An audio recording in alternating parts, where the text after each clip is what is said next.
देखो ये हमारा सेकंड पोएम है। हमने ऑलरेडी क्या पढ़ के रखा हुआ है, द अल्फाबेट पढ़ के रखा हुआ है। ये हमारा सेकंड पोएम हमारा काम करेगा, ठीक है। इस बार 2025 के लिए काफी इंपॉर्टेंट है, बस ध्यान से समझोगे और पढ़ोगे, ठीक है। देखो, तो पोएम का नाम है a sleep in the valley. Hindi में बोला जाए तो बोलते हैं घाटी में नींद। घाटी का मतलब क्या होता है, जैसे अगर कोई मान लो पहाड़ है, जो ये वाला हिस्सा दिखाई दे रहा है, जो नीचे वाला हिस्सा है, ये घाटी बोला जाता है। घाटी का मतलब ये नहीं कि बस ऐसा होगा, बी होगा, ऐसा बिल्कुल नहीं। घाटी का मतलब क्या है, मान लो ऐसा है, ये भी हो सकता है। तो यहाँ पे मे भी कोई मैदान की तरह भी काम कर सकता है शायद, ठीक है। तो इस वाले पोर्शन को हम क्या बोलेंगे कि ये हमारा वैली कहलाएगा, ठीक है। कोई दिक्कत नहीं। अब कुछ यहाँ पे मेन बातें हैं जो हमें थोड़ा इसमें जाननी पड़ेगी। मेन बातें क्या क्या है, समझोगे ध्यान से। मेन बात ये है कि ये जो हमारा पोएम है, ये एक तरह का सोनेट है।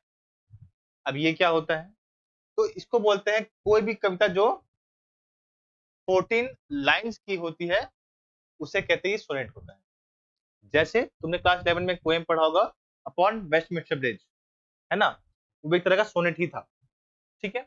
तो भी ये भी एक तरह का क्या है, सोनेट है। कितने लाइन की होती है ये कविता, 14 लाइंस की होती है। अब हम क्या करते हैं, इसको दो भागों में बांट सकते हैं। कौन कौन सा, तो इसको बांटेंगे हम लोग कैसे, देखो ध्यान से बस। जो पहला हिस्सा है, इसको कहते हैं पेट्रार्कन सोनेट। नाम क्या पड़ा इसका, पेट्रार्कन सोनेट। इसको कैसे याद रख सकते हो, ऐसे याद रखोगे, पेट रार कन, सी एच को कन पढ़ेंगे यहाँ पे, ठीक है। कैसे बोलेंगे, एक बार रिपीट करते हैं, पेट रार और कन, ये हमारा सोनेट का टाइप, ठीक है। इसका एक और नाम भी होता है, इसे कहते हैं, ये एक इटालियन सोनेट होता है। एग्जाम में पूछ सकता है कि जो कविता है किस प्रकार की कविता है, तुम या तो मानोगे, अगर एमसीक्यू में पूछा तो तुम क्या मानोगे, या तो पेट्रार्कन सोनेट है या फिर इटालियन सोनेट, ठीक है। अच्छा, एक और प्रकार होता है, इसका नाम है शेक्सपियरियन सोनेट। सिंपल समझोगे, जो भी सोनेट इनके द्वारा लिखा गया है शेक्सपियर के द्वारा, उसे कहेंगे शेक्सपियरियन सोनेट होता है। जैसे तुम्हारे क्लास 12 में एक लास्ट पोएम है, शैल आई कंपेयर दी, वो लिखा गया इनके द्वारा, शेक्सपियर के द्वारा, और वो भी एक तरह का कितना 14 लाइन की कविता है, तो उसको बोलेंगे ये शेक्सपियरियन सोनेट होता है। बट ये हम लोग आज क्या पढ़ने वाले हैं, तो आज का टॉपिक है हमारे पास इटालियन सोनेट, ठीक है। अच्छा, इसके खास बातें क्या क्या है, देखो ध्यान से। जो ये इटालियन सोनेट होता है, ये दो भागों में बांट सकते हैं। कैसे कैसे, तो जो पहला 8 लाइन होता है, उसको कहते हैं ये ऑक्टेव है। ऑक्टेव क्या होता है, पहली 8 पंक्तियां, उसको क्या बोलते हैं हम लोग, ऑक्टेव बोलते हैं, ठीक है। कैसे समझोगे, ये दिखाई दे रहा है ओसीटी, ऑक्ट, ऑक्टोपस, 8 पैर होते हैं। ऑक्टागॉन, अष्टभुज जिसको बोलते हैं, वो भी 8 वाले होते हैं। हमारे पास एक मंथ है, क्या बोलते हैं इसको, अक्टूबर। ये तो 10वां महीना है, तो 8 से क्या संबंध है इसका। एक्चुअली अगर देखा जाए, जब कैलेंडर बना था, तो आई थिंक किसका तो है, ग्रीक का है ना, किसका, आई डोंट नो, सब भूल है। तो उसका ये 8वां मंथ होता है एक्चुअली। इंग्लिश में 10वां महीना है, लेकिन ग्रीक के हिसाब से ये 8वां महीना है। जैसे हमारे होता है बंगाली में अलग मंथ होता है, हिंदी में अलग मंथ होता है, चैत बैसाख ये सब होता है, तो उसके अकॉर्डिंग ये हमारा 8वां महीना होता है। तो इसका नाम क्या पड़ा, अक्टूबर का नाम पड़ गया, ठीक है। तो हमने क्या समझा कि सोनेट के पहले 8 पंक्तियों को हम लोग ऑक्टेव के नाम से जानते हैं, और जो अंतिम 6 लाइन है, उसको कहते हैं ये सेस्टेट होता है। ये होती है अंतिम 6 पंक्तियां, ठीक है। तुमसे कभी का क्वेश्चन पूछ सकता है कि बताओ, हमें कवि ने, जो हमारे पोएट है, उसने पहले 8 पंक्तियों में या ऑक्टेव में क्या बताया है। तो तुम ये मत करना कि ऑक्टेव में देख के सब डर जाना, ऐसे बिल्कुल नहीं है। ऑक्टेव का मतलब क्या है, मेरे पास पहले 8 पंक्तियों में क्या बताया, कि मैं तुम्हें वही बता, तो याद रहेगा नाम। पहले 8 लाइन को क्या बोलते हैं हम लोग, ऑक्टेव कहते हैं। अंतिम 6 लाइन को हम लोग सेस्टेट कह सकते हैं, ठीक है। अच्छा, अब इसका एक पैटर्न होता है, कविता का पैटर्न होता है ना, तो बुक में देख सकते हो। जो पहला 4 लाइन है, उसका पैटर्न कैसा है, ए बी ए बी। कैसे, पहला जो वर्ड है, तो क्या लिखा हुआ है, सन्स है ना, पहला वर्ड, पहला लाइन का लास्ट वर्ड क्या है? अच्छा फ्लोज है, FLOWS। सेकंड वर्ड देखो तो क्या है, सेकंड सेंटेंस का लास्ट वर्ड? ओके, यहाँ पे क्या दिखाई दे रहा है? ब्राइट। थर्ड वर्ड देखो तो क्या है लास्ट? सन्स। चलो ट्राई करते इसको बनाने के लिए। और लास्ट क्या है? लाइट। तो इसको कहते हैं ये एक्चुअली, एक सेकेंड, ये राइमिंग स्कीम कहते हैं इसको, राइमिंग स्कीम। तुमने कबीर के दोहे पढ़े होंगे, है ना? प्रत्येक लाइन कोई ना कोई मैच करता है, लास्ट लाइन राइम करता है। जैसे हम लोग गाने सुनते हैं, गाने का भी सब लास्ट लास्ट वर्ड राइम कर रहा होता है ना? वैसे ही जब कविता को लिखा जाता है तो लास्ट वर्ड पे ज्यादा ध्यान दिया जाता है कि राइम हमें करवाना है बस। ठीक है, राइम कैसे होगा देखो। राइम होने के दो तरीके होते हैं, या तो उसका spelling last word same match करना चाहिए,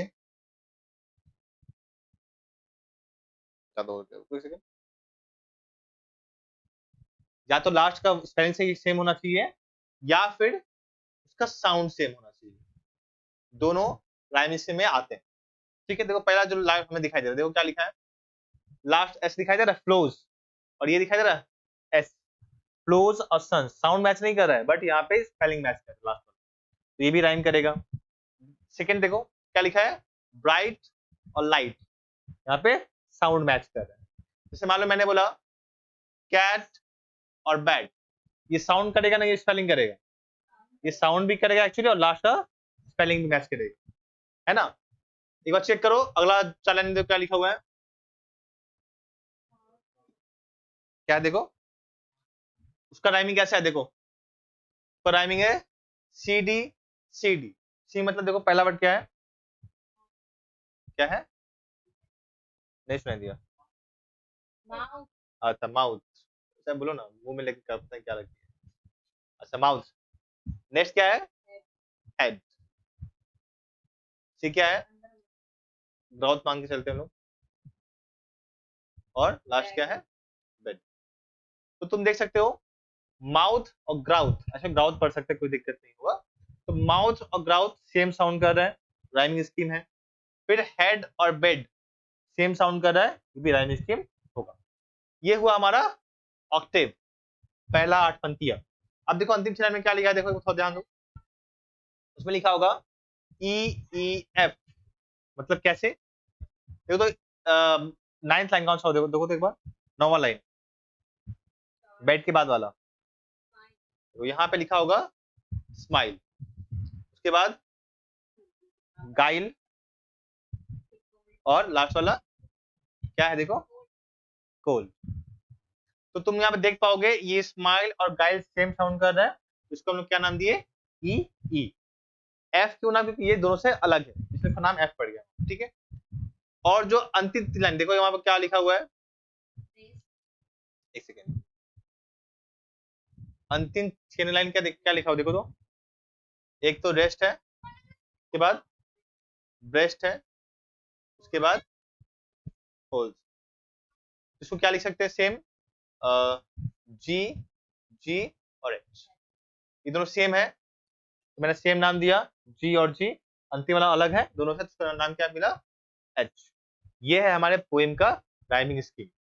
इसको अभी पहले बुक पे नोट करोगे पेंसिल से, प्रत्येक लाइन के लास्ट में, मतलब जो फर्स्ट लाइन तो उसमें लिखोगे वहां पे A B A B ऐसे लिखोगे पहले, फिर आगे बढ़ेंगे थोड़ा सा लोग।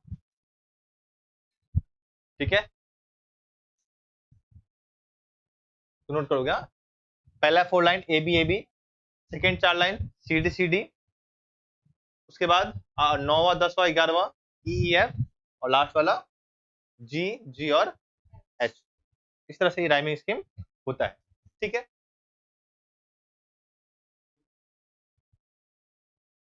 और ये भी लिख लोगे, पहला 8 पंक्तियां ऑक्टेव कहा जाएगा, अंतिम 6 पंक्तियां सेस्टेट कहा जा सकता है। ठीक है, तुमको मौका है तुमको बताने का। ठीक है, पहले जितना बोला उतना कर दीजिएगा। अभी बस इतना लिखोगे कि पहला 8 लाइन ऑक्टेव कहलाएगा, अंतिम 6 लाइन सेस्टेट कहलाएगा। ठीक है,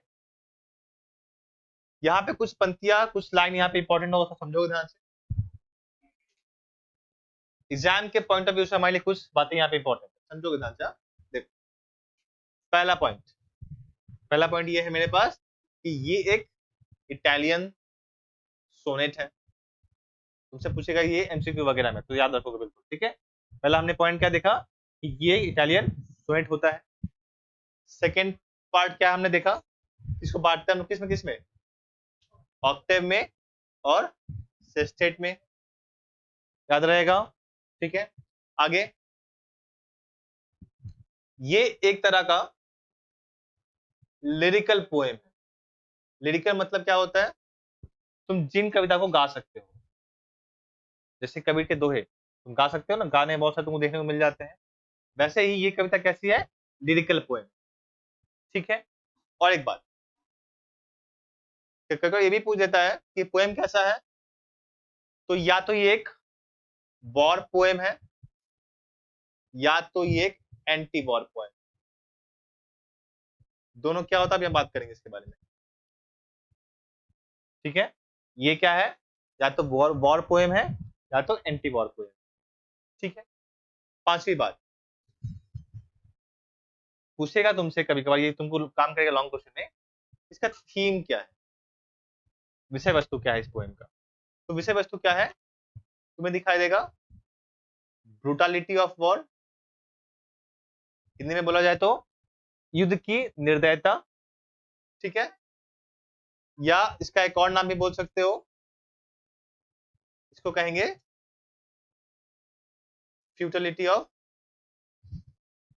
वॉर। दोनों का मतलब सेम होता है, ये और ये दोनों सेम, ठीक है। अच्छा, ये 5 बातें हमारी इस पोएम से निकल के आ रही है, ठीक है। एक बार रिपीट कर जल्दी सब। पहले हमने क्या देखा, ये कौन सा पोएम है, इटालियन पोएम है, इटालियन सोनेट है। सेकंड हमने क्या देखा, ये 2 भाग में बढ़ता है, ऑक्टेव और सेस्टेट में। तीसरा बात ये लिरिकल पोएम है। चौथा बात या तो ये एक वॉर पोएम है या तो ये एंटी वॉर पोएम है। पांचवी बात इसका थीम क्या है कि ये ब्रूटलिटी ऑफ वॉर या फिर फिडेलिटी ऑफ वॉर पे काम करता है। बोलने का ये मतलब सिंपल समझोगे कि वॉर कितना निर्दयी हो सकता है, कभी किसी भी देश के लिए वॉर अच्छा साबित नहीं हुआ है। ये क्या होता है, बस 2 पॉलिटिकल पार्टी का बस गुस्सा निकलता है। जैसे तुम्हें तो पता ही होगा कि हमारे बहुत अच्छा मित्र है हमारे पड़ोस में, उसको पाकिस्तान कहा जाता है ना। तुम देखना आज नीचे झगड़ा मतलब बाताबाती होता ही रहता है, काफी सारे युद्ध में देखे होगे पास्ट के टाइम में। तो ये बस क्या है, ये इंडिया का जो पॉलिटिकल पार्टी है या जो इंडिया जो गवर्नमेंट है उसका युद्ध होता है पाकिस्तान के गवर्नमेंट से। लेकिन क्या कोई उसमें से कोई मरता है, कौन मरता है, तो जो हमारे सोल्जर्स है या जो उनके सोल्जर्स है, बस उनका यहाँ पे कैजुअलिटी होता है, डेथ होता है ना। गुस्सा किसी और का, लड़ाई किसी और की, बट इस पे मर कौन रहा है, उसके देश के नागरिक, उसके देश के सैनिक मर रहे हैं, है कि नहीं। हम्म,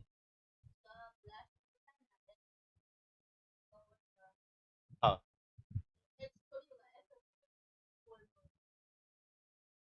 नहीं नहीं, हम लास्ट का 2 वर्ड के बारे में बात नहीं कर रहे हैं।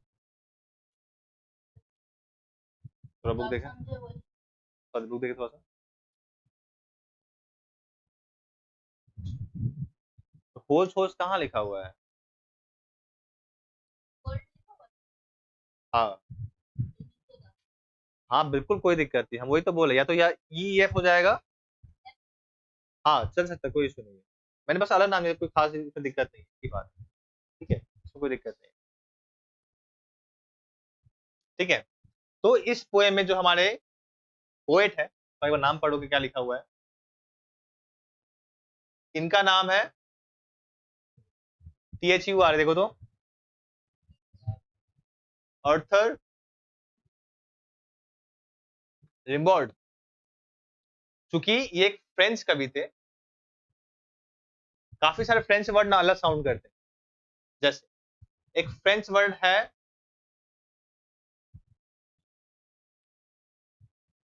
क्या पढ़ते हैं इसको, रेस्टोरेंट, रेस्टोरेंट ऐसा कुछ बोलते हो तुम लोग, है ना, रेस्टोरेंट ऐसे कुछ बोलते होगे, इसे कहते हैं रेस्ट्रो, या रेस्ट्रो भी बोल सकते हो, कोई दिक्कत नहीं है।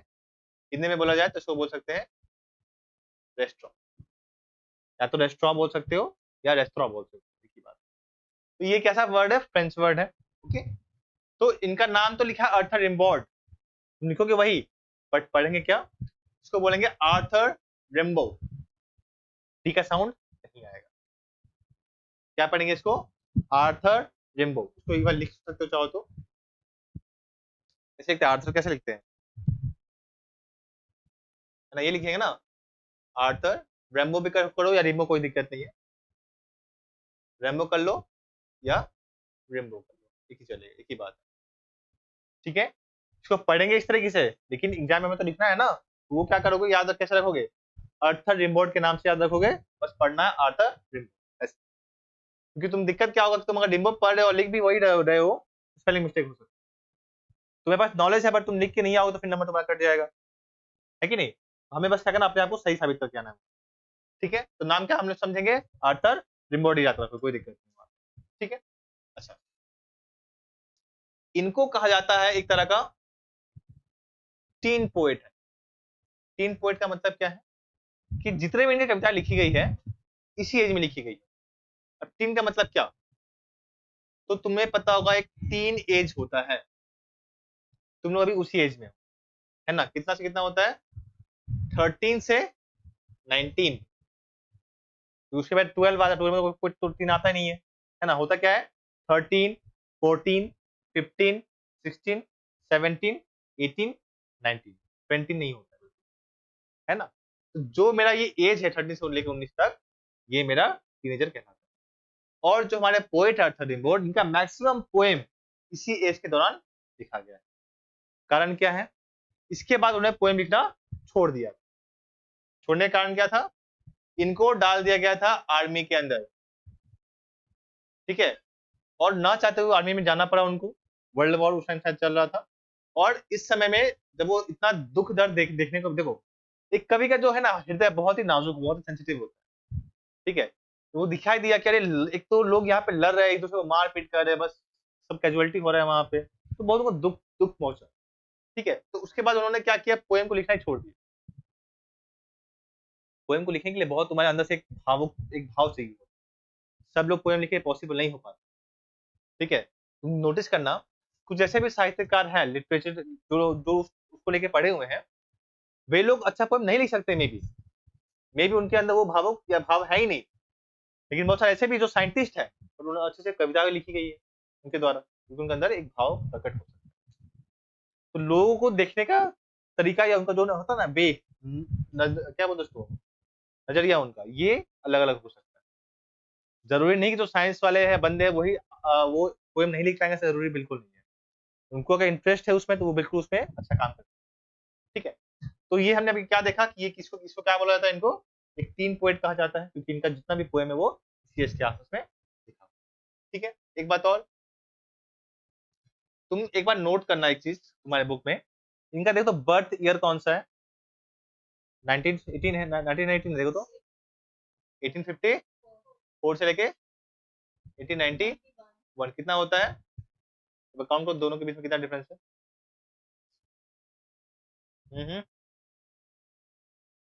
इतना है, मतलब वो इस एज तक बढ़ चुके हैं। बहुत ही कम इन्होंने जीवन अपना जिया है। ठीक है, इसलिए ये इनका कविता तुमको उसके बाद देखने को मिलेगा ही नहीं। तो इस एज के बाद उन्होंने पोएम लिखा तो पहले बार तो बंद कर दिया, फिर मौका नहीं मिला कि आगे पोएम लिखा जा सके, है ना? इसलिए उनका सभी पोएम इसी एज के आसपास में लिखा हुआ है। ये था हमारी छोटा सा इंट्रोडक्शन इस पोएम का। ठीक है, अब तो पोएम पे हम लोग आते हैं। चलो, हम लोग का पोएम कहाँ गया? पोएम हमारा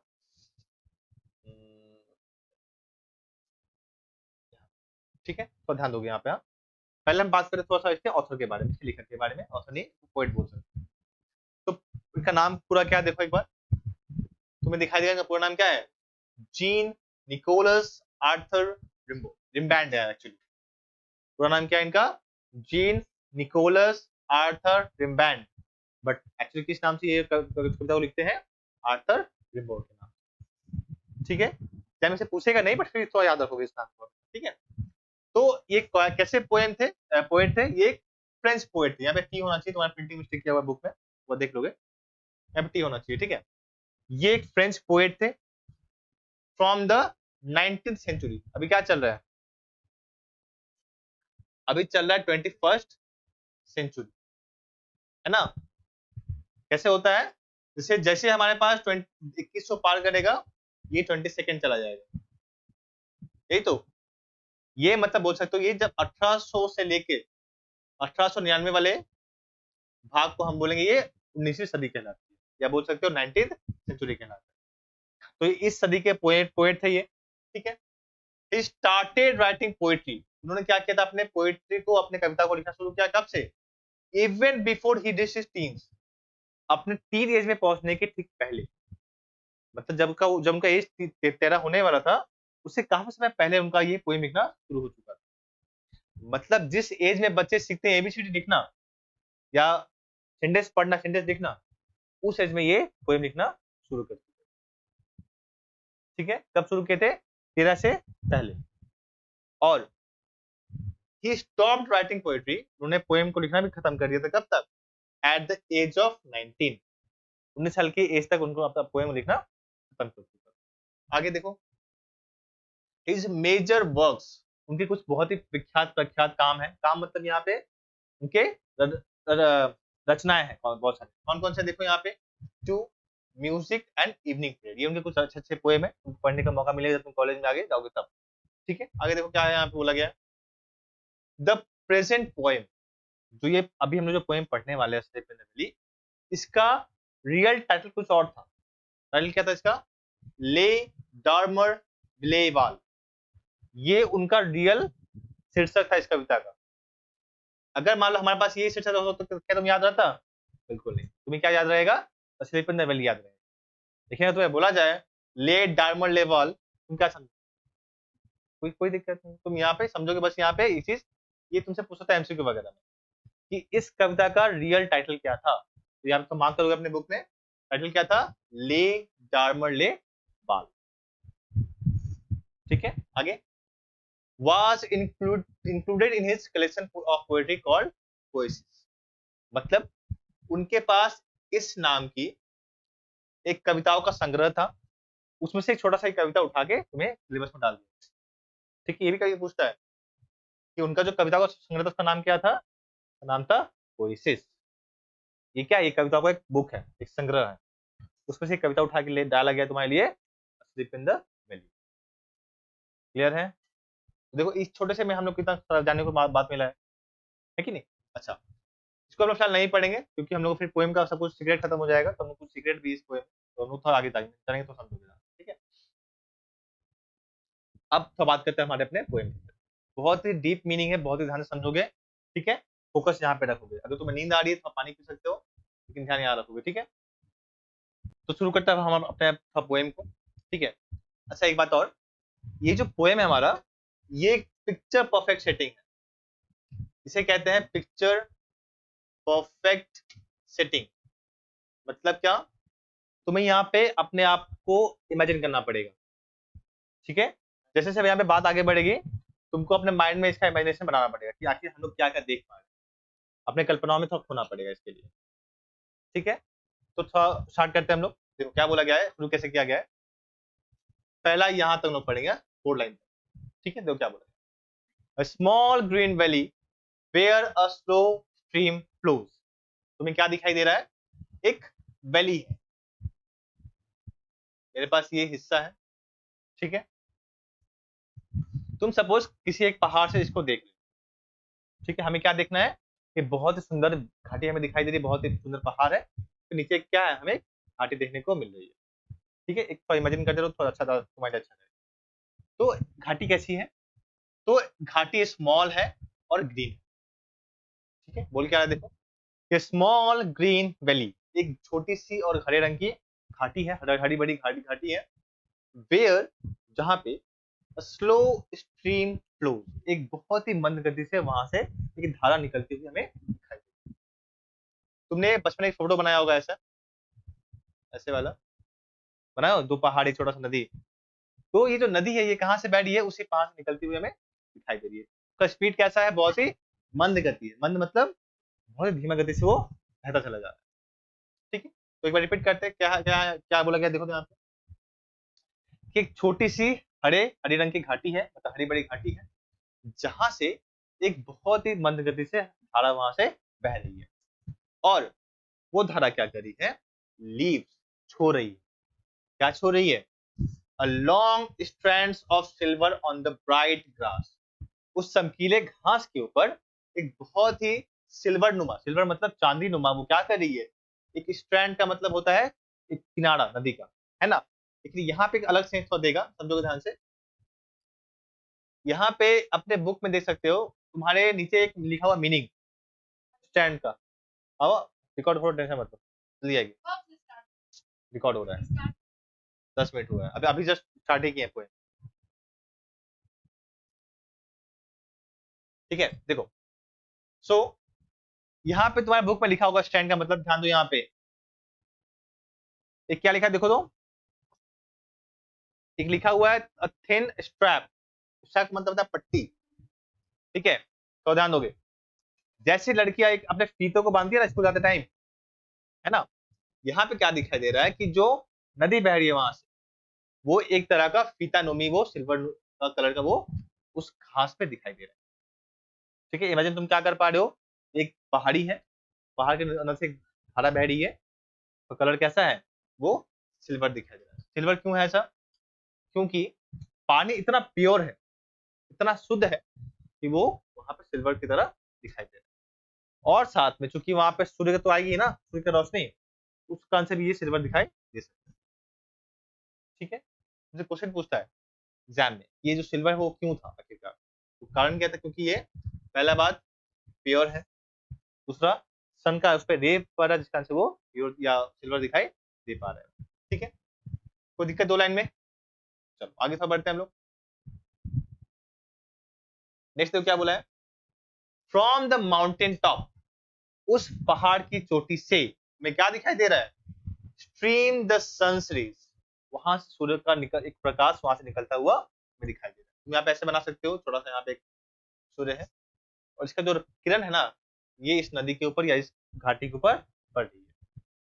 ठीक है, अच्छा, वो रे क्या कर रही है, fill the hollow full of light. यहाँ पे हॉलो का मतलब क्या होता है, खोखला हिस्सा, है ना। जैसे यहाँ पे तुम अगर जूम करोगे इस पहाड़ी को, तुम्हें क्या दिखाई देगा, इस मानो मैं थोड़ा थोड़ा सा एग्जाम्पल देता हूँ। ये छोटा एक थोड़ा सा ये पहाड़ी है, ये छोटा सा पहाड़ी है, तो जो मुझे ये हिस्सा दिखाई दे रहा है इसको वैली बोलते हैं, है ना। तुम तो जूम करो अपने माइंड में, ये जो हिस्सा, इसको हम किस रूप से बोला गया है, एक खोखले हिस्से के रूप में बोला गया है, एक खाली हिस्से के रूप में बोला गया है। ठीक है, तो यहाँ पे खाली क्या है, तो खाली वो हमारा वैली है। तुमसे पूछेगा कि ये जो हॉलो बोला गया है किसके लिए बोला गया है, तो हॉलो किसके लिए है, वो घाटी के लिए, उस वैली के लिए। ठीक है, अच्छा, वो उसको किससे भर देता है, तो अपने प्रकाश से वो अपने उस लाइट उस घाटी को भर देता है। कौन भरता है वैसे, सूर्य की किरण। ठीक है, हुआ क्या कि जब उस धारा ने अपने प्रभाव से उस चमकीले घास पे जब अपने पट्टी बनाई है ना, तो होता क्या है कि जो माउंटेन के टॉप से, माउंटेन की चोटी से एक धारा, एक सूर्य की किरणें वहां से दिखाई दे रही होती है, और वो किरणें क्या करती है, उस नदी को तो चमकीला करती ही है, लेकिन उस खोखले हिस्से को भी वो अपने प्रकाश से भर देती है। एक क्वेश्चन बनता है यहाँ से कि क्या उस खाली स्थान को अपने प्रकाश से भर देगा, तो हमारा आंसर क्या होना चाहिए, सन्स रेज, सूर्य की प्रकाश, ये उसको उस खाली स्थान को अपने लाइट से भर देती है।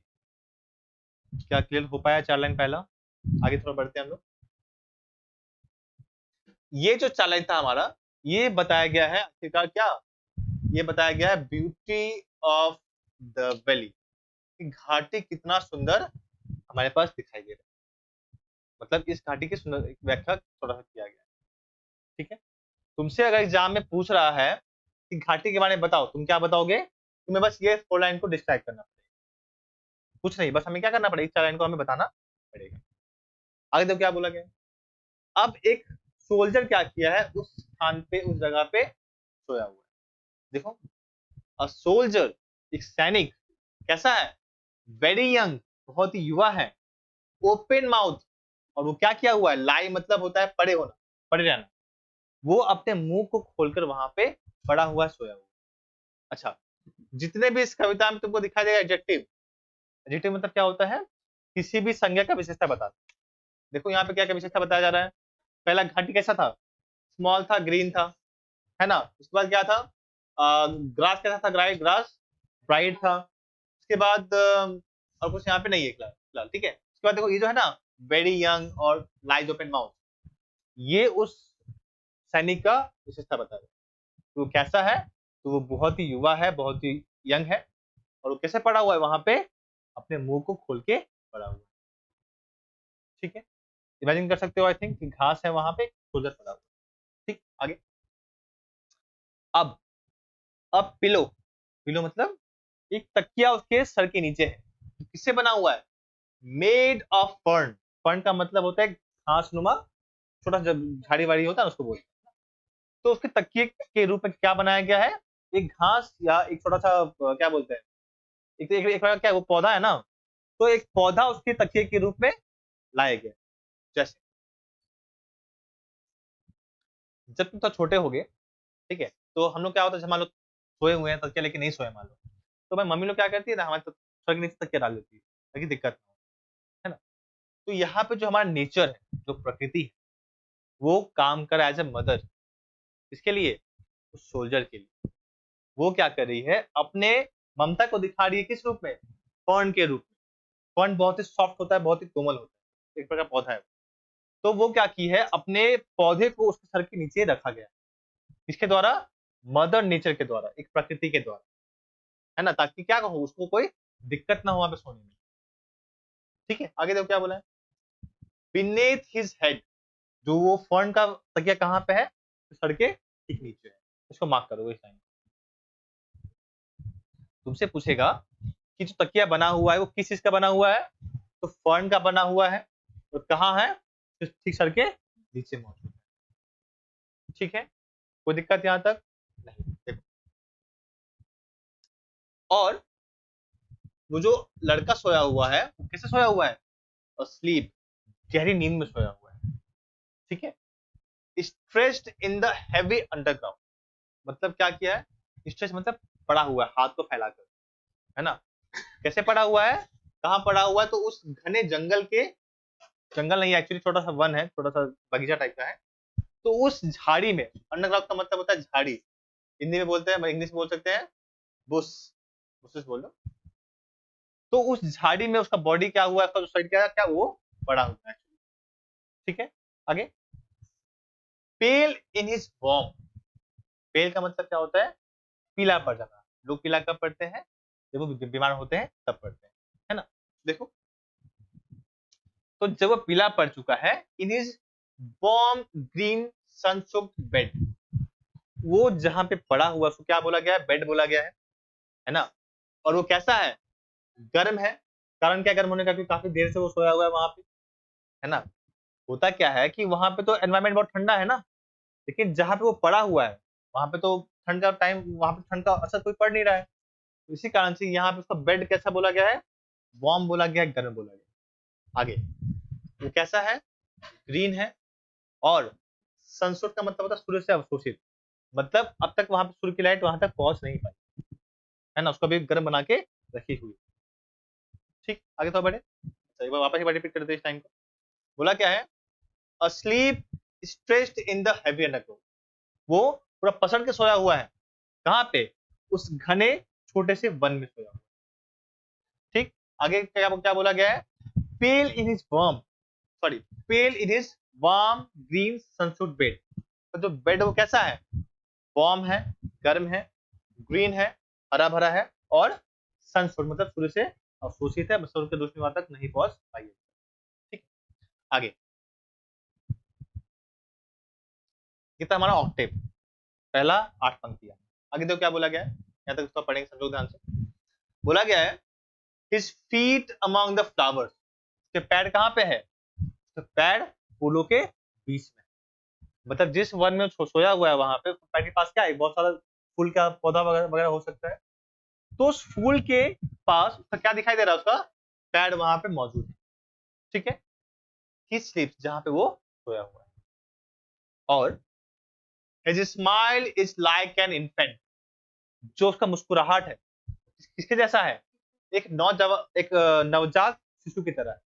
ऐसा बच्चा जो मान लो 3 या 4 साल के होते हैं ना, इनके स्माइल की तुलना किससे किया गया? सोलर के स्माइल से किया गया, जो कैसा होता है? जेंटल होता है, बहुत ही कोमल, बहुत ही स्वीट होता है, अट्रैक्टिव होता है और विदाउट गाइल, बिना किसी चालाकी के। जैसे जैसे जैसे हम बड़े होते हैं ना, हमारे अंदर थोड़ा सा एक चालाकपन भर जाता है ना। तो हमारे प्रत्येक भाव में, प्रत्येक बिहेवियर में एक अलग अलग बात होती है। तुमने पीके मूवी देखी होगी, है ना? उसने अच्छा का अलग अलग समझाया कि अच्छा कैसे कैसे बोल सकता है कोई, है ना? किसी पे व्यंग करने के लिए, किसी जैसे कुछ समझने के लिए बोलते हैं अच्छा ये भी होता है, या अच्छा चलो ठीक है ये भी हो सकता है। ये जो स्माइल है, जैसे बड़े हो गए, तुम्हारे स्माइल का अलग अलग फॉर्म होगा, अलग अलग रूप हो सकता है। कैसे हो सकता है? मान लो तुम बहुत ज्यादा खुश हो, तुम स्माइल कर सकते हो अपना अच्छा दिखाने के लिए। अगर तुम्हें किसी को दिखाना जलाना है तो भी स्माइल कर सकते हो, कभी अलग रूप है। तुम्हें किसी पे व्यंग करना है, अगर किसी पे कटाक्ष करना है तो भी स्माइल कर सकते हो, वो अलग स्माइल होता है कि नहीं? तो हमारे स्माइल का अलग अलग रूप हो सकता है। लेकिन जो बच्चे होते हैं, बच्चे मैंने 5 साल के बाद वाले बच्चे नहीं, वो बच्चे नहीं रहते उसके बाद, वो फिर ज्यादा बड़े हो जाते हैं। ठीक है, जो बच्चे 4-5 साल के पहले वाले हैं, जो बोल नहीं सकते या कम बोल सकते, वो बच्चे का जो स्माइल होता है बहुत ही अट्रैक्टिव होता है, बहुत ही देखने लायक। अगर बच्चा रो नहीं रहा है, तुम आराम से उसको खिला सकती हो, अगर रो नहीं रहा है तो, है ना? तो कैसा होता है? बिल्कुल जेंटल, बहुत ही कोमल, बहुत ही आकर्षक होता है और विदाउट गाइल, बिना किसी चालाकी के, बिना किसी धूर्तता के होता है। मतलब उसके स्माइल में किसी तरह का कोई संदेह, कोई मोह माया नहीं। वो कैसा है? बिना किसी चालाकी के। ठीक है, वो बहुत ही क्या है? बिना किसी मीनिंग के, एक्चुअली वो मीनिंगलेस है कि नहीं? तो यहाँ पे क्या बोला गया, देखो दोबारा वापस समझा रहे हैं कि his feet among the flowers, उसके जो पैर है वो कहाँ मौजूद दिखाई दे रहे हैं उनको? उनके फूलों में दिखाई दे रहे हैं, जहाँ पे वो पड़ा हुआ था। और उनकी जो मुस्कुराहट है, उनका स्माइल है, उसी तुलना किया गया है एक नवजात शिशु से तुलना किया गया है, जो कैसा होता है? जेंटल होता है, कोमल होता है और विदाउट गाइल, बिना किसी चालाकी के, बिना किसी धूर्तता के होता है। मतलब उसमें कोई मतलब छुपा हुआ नहीं। ठीक, आगे देखो। अब वो क्या करते हैं हमारे पोएट? हमारे नेचर से रिक्वेस्ट करते हैं। बोलता क्या है? आह नेचर, नेचर मतलब कौन? प्रकृति, है ना? क्या बोलते हैं उनको? कीप हिम वार्म, आप उसे गर्म बना के रखो। तो किसे रिक्वेस्ट किया गया है? हमारे नेचर से रिक्वेस्ट किया गया। कौन रिक्वेस्ट करते हैं? सोल्जर नहीं, सोल्जर तो सोया हुआ है, पोएट, लेखक नहीं, पोएट, कवि, है ना? वो क्या बोलते हैं हमारे नेचर को? कीप हिम वार्म, आप उसे गर्म बना के रखो। कारण क्या है? ही मे कैच कोल्ड, उससे सर्दी लग सकती है, क्योंकि वहां का वेदर बहुत ठंडा होता है ना? तो ये बोलती है अपने, हमारे नेचर को, सॉरी ये बोलता है हमारे नेचर को कि आपका काम है, आपका ये दायित्व है कि आप क्या करो, उसको आप गर्म बना के रखो ताकि उसे सर्दी न लग जाए। ठीक है, आगे लास्ट लाइन देखो क्या बोला गया है। उसके बाद हमारे जो पोएट है वो रिक्वेस्ट करते हैं किससे? उस हमिंग इंसेक्ट से। हमिंग इंसेक्ट मतलब क्या होता है? गुनगुनाता हुआ कीट पतंग, है ना? तुम रात में जब सोते हो तो एक आता है तुम्हारे पास कीट पतंग, मच्छर, सुने देगा तुम्हें? वो तो अपना एक गाना गाता ही है ना, चन्ना मरेया, है कि नहीं? तुम तो सुने देगा नहीं वो, देखा जाए तो। लेकिन यहाँ पे क्या है कि जो हमिंग इंसेक्ट्स है, क्योंकि खुला वातावरण है, पूरी तरह से ओपन स्काई है ना? तो जो वहां पे कीट पतंग है, जो मक्खियां है, जो मच्छर है, वो क्या कर सकते हैं? उसको, उसके नींद को डिस्टर्ब कर सकते हैं, है ना? तो जो हमारे पोएट है वो क्या करते हैं? उस हमिंग इंसेक्ट से रिक्वेस्ट करते हैं। क्या रिक्वेस्ट करेंगे? डोंट डिस्टर्ब हिज रेस्ट, कि आप इनके रेस्ट को डिस्टर्ब ना करो। किसे रिक्वेस्ट किया गया है? हमिंग इंसेक्ट से, भुनभुनाती हुई कीट पतंग को। आपका काम है ना कि आप सबको डिस्टर्ब कर सकते हो, लेकिन आप चूंकि इस जो सोल्जर है, सोल्जर क्या है? हमारे देश का एक बहुत ही वैल्यूएबल पर्सन है ना? तो क्योंकि वो सोया हुआ है वहां पे, आपका ये दायित्व बनता है कि आप उसके आराम को डिस्टर्ब नहीं कर सकते, आप उसके आराम को डिस्टर्ब मत करो। ठीक है, आगे। ही स्लीप्स इन सनलाइट, वो कहाँ सोया हुआ है? उस सूर्य की रोशनी में सोया हुआ है। हमें क्या चाहिए होता है सोने के लिए? अंधेरा चाहिए होता है, अंधकार रूम चाहिए होता है ना? लेकिन ये तो ऑलरेडी उस दिन के उजाले में सोया हुआ है ना? तो एक डिस्टर्बिंग एलिमेंट पहले से उसके पास मौजूद है। डिस्टर्बिंग एलिमेंट क्या है? सूर्य की रोशनी। वो पहले से वहां पे सोया हुआ है ना, सूर्य की रोशनी में सोया हुआ है, जो कि पॉसिबल नहीं होता है। लेकिन इसीलिए वो बोला गया क्योंकि वो पहले से सोया हुआ सन की लाइट में, आपका ये काम बनता है, हमिंग सेट कब से बोलता है कि आपका ये काम बनता है कि आप उसके आराम को डिस्टर्ब नहीं कर सकते। और उनका जो एक हाथ है वो कहाँ मौजूद है, उनके ब्रेस्ट पे, तो उनके छाती पे मौजूद है। वो तो पूरा पसरा हुआ है ना, उनका एक हाथ ऐसे पड़ा हो सकता है, और उनका जो एक हाथ वो कहाँ मौजूद है, वहां पे उनके छाती पे है, उनके सीने पे। इसको मार्क करोगे इस टाइम को। तुमसे पूछता है कभी कभार कि उसका पैर कहाँ था, हाथ कहाँ था, सब पूछता है, तो ध्यान रखोगे इस बात का, ठीक है। लास्ट, एट पीस, शांति से वो क्या कर रहे हैं, इन हिज साइड, उनके एक तरफ, उनके बॉडी के एक तरफ, there are two red holes, वहां पे दो लाल छिद्र हैं, जो किसके हो सकते हैं, जो बुलेट के हो सकते हैं। दैट मीन्स वो सोल्जर वहां पे मरा हुआ पड़ा। सही है एक्चुअली, है ना। तो अब तक हमने इस पोएम में क्या देखा, जो पहला 4 लाइन उसमें क्या बताया गया है, हमारे वैली की खूबसूरती बताई गई कि कितना खूबसूरत हमारा वैली है ना। नेक्स्ट जो 4 लाइन था उसमें क्या बताया गया है कि सोल्जर किस तरह से हमें पड़ा हुआ है, सोल्जर के बारे में थोड़ा डिस्क्राइब किया गया कि सोल्जर कैसा है वैसा है। तो जो नेक्स्ट 3 लाइन था उसमें क्या बोला गया, उसका तुलना किया गया, उसके स्माइल का तुलना, उसके पैरों का तुलना, है ना। और जो अंतिम लाइन है उसमें हमें ये बताया जा रहा है कि जो हमारा सोल्जर था वो वहां पे डेथ अवस्था में, डेड अवस्था में। एक बात का ध्यान रखोगे, तुमसे अगर पूछ रहा है कि जो रेड होल्स था किसका सिंबलाइज करता है, तुम वहां पे लिखोगे कि ये बुलेट्स का वो सिंबलाइज। एक बात और तुमसे पूछ सकता है एग्जाम में, और कि जो बुलेट मार्क थे वो कहाँ मौजूद थे, तो बच्चे गलती करते हैं, ब्रेस्ट मार के चले आते हैं।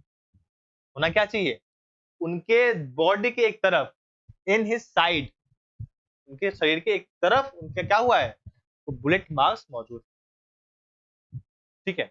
अच्छा, हमने जो स्टार्टिंग में बात किए थे हमने कि वॉर पोएम या एंटी वॉर पोएम, तो कैसे पोएम, जो हमारे पोएट है ना, इनको वॉर से सख्त नफरत है। उनको क्या दिखता है कि जो दो देशों में जब झमेला होता है, झगड़ा होता है, तो दिक्कत सबसे ज्यादा किसको होती है, उस सोल्जर की होती है ना। ये एक तरह का एंटी वॉर पोएम, मतलब वॉर के ठीक खिलाफ वाले पोएम, है ना। देखो यहाँ पे हमें ये बताया गया कि उस देशों में कोई दिक्कत नहीं होती है, दिक्कत किसको होती है, जो उनके रहने वाले लोग हैं, जो उनके नागरिक, जो उनके सोल्जर्स है, सबसे ज्यादा दिक्कत उनको होती है। एक छोटा सा एग्जाम्पल दे रहे हैं, मान के चलो कि एक दो देशों में युद्ध चल रहा है, ठीक है। और एक तरफ का जो सोल्जर है वो को मान लो छुट्टी मंजूर कर दिया गया, ठीक है, आपको छुट्टी मिल गया, आप जा सकते हैं, ठीक है। वो अपने घर पे बात किया जा रहा है कि हाँ मुझे छुट्टी मिल चुकी है, मैं कल घर आ रहा हूँ। खुशी का माहौल होता है, घर चलो मेरा जो बेटा है या मेरा जो भाई है वो मेरे घर पे वापस आ रहा है। लेकिन तभी क्या हुआ, उसी रात या उसी दिन हमला हुआ और वो गलती से शहीद हो गए। वो क्या हुआ, गलती से शहीद हो गए। तो जो उनका वेट कर रहे होते उनके घर पे, तो उन पे क्या बीत रही होगी, वो तो अपने बेटे का, अपने भाई का इंतजार कर रहा होगा ना, क्या चलो मेरा बेटा, मेरा भाई वापस घर आएगा, मेरे से बात करेगा, मेरे साथ वापस आएगा। लेकिन क्या हुआ यहाँ पे, वॉर जिसके बीच में हुआ, दिक्कत सबसे ज्यादा किसको हुई, वो सोल्जर को हुई, जो अपने घर पे वापस आने वाला था, है ना। इसीलिए कभी भी वॉर किसी भी देश के लिए फायदे में नहीं हो सकती। वॉर कभी भी एक तरीका या रास्ता नहीं हो सकता किसी देश के भलाई का। वॉर हमेशा नुकसानदेह होता है ना।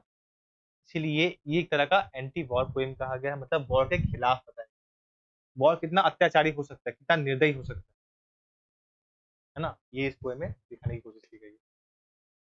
एक बार रीडिंग करो, कोई दिक्कत तो मुझसे वापस पूछोगे।